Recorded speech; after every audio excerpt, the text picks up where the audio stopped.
this shop. Anything from a running repair to replacing heavily worn parts to a complete rail to whistle restoration. We can tear a locomotive down to the complete frame in this shop and overhaul every single component on this locomotive.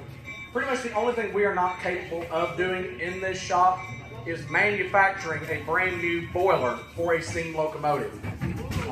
There are only a handful of specialized that are capable of that. But though that being said, we are capable of repairing an existing boiler as necessary. Underneath this locomotive, you have a pit like you'd find in any typical garage where you go take your car for like an oil change. This pit we use for inspections and maintenance of this equipment without having to lift it up off the rails. Any heavy lifting we do is done with one of two methods.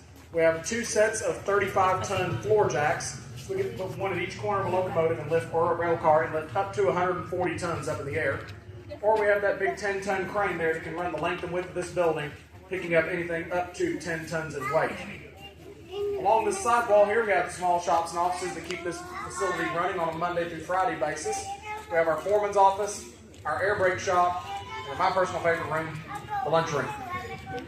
Conductors are always looking for their next meal. And then from there on down is going to be our machine shop. In the very back of the building, underneath that big American flag, is the most unique part of our machine shop. And because there is nothing sitting there, you actually can see a couple of those wheel machines back there. That machine you see on the far right over there, that big lathe, is a 90-inch diameter wheel lathe. And what it is used on is the tires on a steam locomotive. Yes, you heard me right. This big old honking locomotive right here has tires on it. But they are not made of rubber, and they were not made by Goodyear. They are made of steel. It is a steel ring that wraps around the main driving wheel. For those of you that are up close to where you can see me, and I'll show anyone else that comes up afterwards, you can see my hand right here. That is the tire on this driving wheel. From here down is actually a cast steel driving wheel itself, the wheel itself. So just like you would occasionally change the tire on your car, occasionally you do have to change the tire on your steam engine. That being said, you don't have to change them regularly. You can put these wheels on that wheel lathe back there, and you can re-true these driving wheel tires, pretty much to keep them round, but also just to keep these flanges here. This little lip right here on top of this driving wheel, that is actually the only thing holding this train on the tracks. Is that little lip right there, called a flange. Really, at any point, any one of these driving wheels, only about the surface area of a dime is all that is in contact with the rail at any given time. Think about that. But we have two other machines back there in our wheel shop. Straight back there is going to be your journal or your quartering machine. Quartering machine is used on these big pins right here. That's what these driving rods are attached to. And then you also have, it's out of sight on the far side over there, is the quartering, or is the journal lathe bearings that are up inside the frame of this locomotive here, if you can't see those. This is the only known facility in all of North America that has all three of those unique wheel machines under one roof. Other railroads may have one or two of those machines, and they might be able to jerry-rig one of the machines to do the job of the third one. But this is the only facility where you will find all three unique machines, the wheel lathe, quartering machine, and journal lathe, under one roof for the complete maintenance of steam locomotive driving wheels. Now because of that, we have done a lot of contract work for other railroads that operate steam engines as well. In addition to our own locomotives, the 610, the 630, and big in here, we have done wheel work on over 24 different steam locomotives from all across North America. We have had wheels in here from Alaska, South Florida, the Carolinas, other parts of Tennessee, Michigan, Maryland, Minnesota, Wisconsin, Wyoming, Pennsylvania, Ohio. We've even had wheels in here from a locomotive operating out of Calgary, Alberta, Canada. The largest wheels I personally have ever seen in here were 80 inches in diameter. For comparison, this locomotive has 63-inch diameter wheels. So we have a set of 80-inch diameter driving wheels in here. They belong to a locomotive that operates on the Union Pacific Railroad out in Cheyenne, Wyoming. It's their locomotive number 844, and it is easily capable of over 100 miles per hour. It was a passenger engine. It was designed to go fast. This engine, as I was telling a gentleman up here earlier, this engine is a drag freight locomotive. It was designed to pull about 40 freight cars at about 25 to 30 miles an hour, maybe a little faster if necessary, but it was not a high-speed locomotive. You would not have seen this locomotive pulling trains such as the Crescent Limited the Southerner or the Royal Palm unless it was absolutely necessary. This engine would have mainly been used on shorter, bland freight trains that really had no notoriety at all. With that being said, let's talk a little bit about this big locomotive right here. This locomotive is the Southern Railway number 4501. Not only is this the largest locomotive in our collection, but it is a very historic piece of equipment. This locomotive, first off, let me tell you a little bit about how you identify a steam locomotive. You identify a steam locomotive design by the number of wheels that it has. This is called the White notation, spelled W-H-Y-T, the White notation, the White system. It identifies the class of locomotive by the number of wheels. The 4501 is a Mikado class locomotive, spelled M-I-K-A-D-O. Mikado is actually a Japanese word that means emperor or ruler. And the reason an American design locomotive carries a Japanese name is because the first locomotives of this design were actually exported to Japan from the U.S. That being said, during World War II, a lot of railroads referred to these as MacArthur class locomotives because you didn't really want to use a Japanese word when we were at war with Japan. But this locomotive is a 282 locomotive. 2 leading wheels, 8 driving wheels, 2 trailing wheels under the cabin firebox. Other locomotives like the 630 or the 610 that's sitting outside, they are 280 type locomotives. Those are known as consolidation type locomotives. Each wheel arrangement has its own unique name. Engines like the 484, like the 844, the engine we had those 80-inch driving wheels in here from. 484 Northern class. Or you could have 210-2, 10 driving wheels. Those were called Santa Fe classes.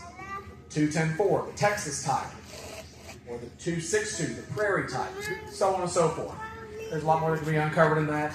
I ain't got that kind of time. But 282 Mikado, 4501 is. This was the very first 282 ever purchased by the Southern Railway. Ultimately, they owned 485 locomotives of the 282 wheel arrangement. This was a very popular design all across North America. There are a large number of 282s that are still operating in the United States. How many of you have ever been to Dollywood? Did y'all ride the train there? Those engines both up there are both of the 282 wheel arrangement. Though they both are significantly smaller than this one.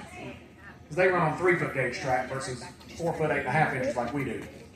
But 4501, like I said, was the first 282 ever purchased by the Southern Railway. They bought 485 of these engines. Of those 485 of them, 484 of them were cut up for scrap. The 4501, the very first one they ever purchased, is the only one left from that railroad. What saved this locomotive was in 1948, it was sold to the Kentucky and Tennessee Railway at Stearns, Kentucky. It became their engine number 12. They operated the engine until 1964 when it was acquired by the founding president of this museum, Paul H. Merriman. He bought this engine for $5,000 out of his own back pocket. Scrap value. He convinced Southern Railway management to let him bring this locomotive to Chattanooga from Stearns, Kentucky, under its own steam. And in 1964, this engine made that roughly 200-mile trip from Stearns to Chattanooga under its own power. It was fully overhauled once it got here to Chattanooga, and this engine has operated off and on since 1966. So this engine has actually been in preservation as a museum piece longer than it was in revenue freight service. Think about it, from 1911, when it was built brand new, to 1964. That's 53 years. This engine has lived at this museum now for 61 years. So this engine has been a museum piece longer than it was a revenue freight locomotive. This engine weighs 216 tons.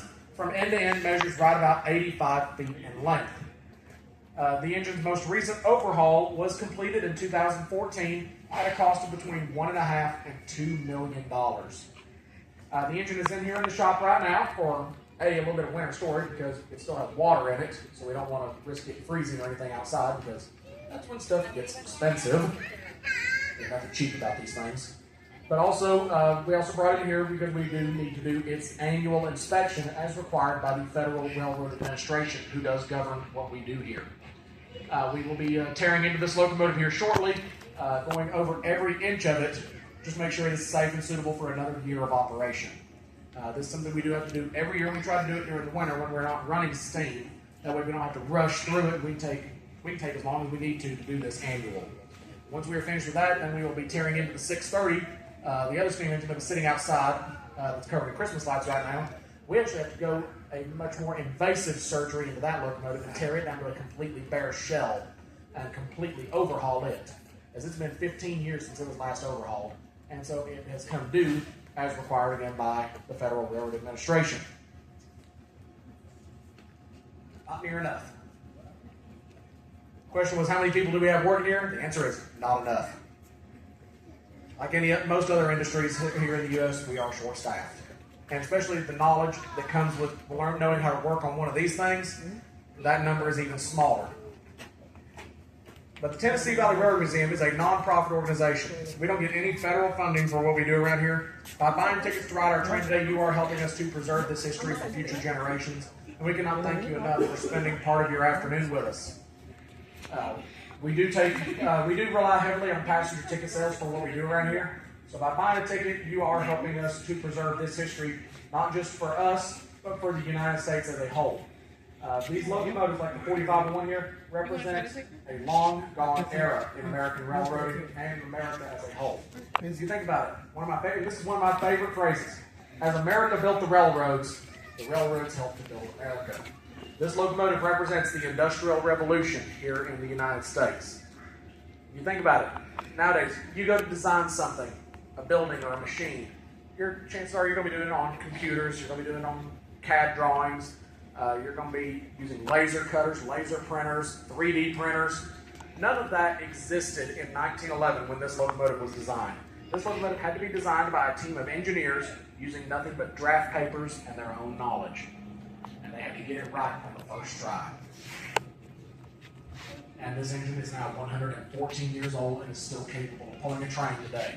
You can come to this museum. We'll start running this engine again this year in May.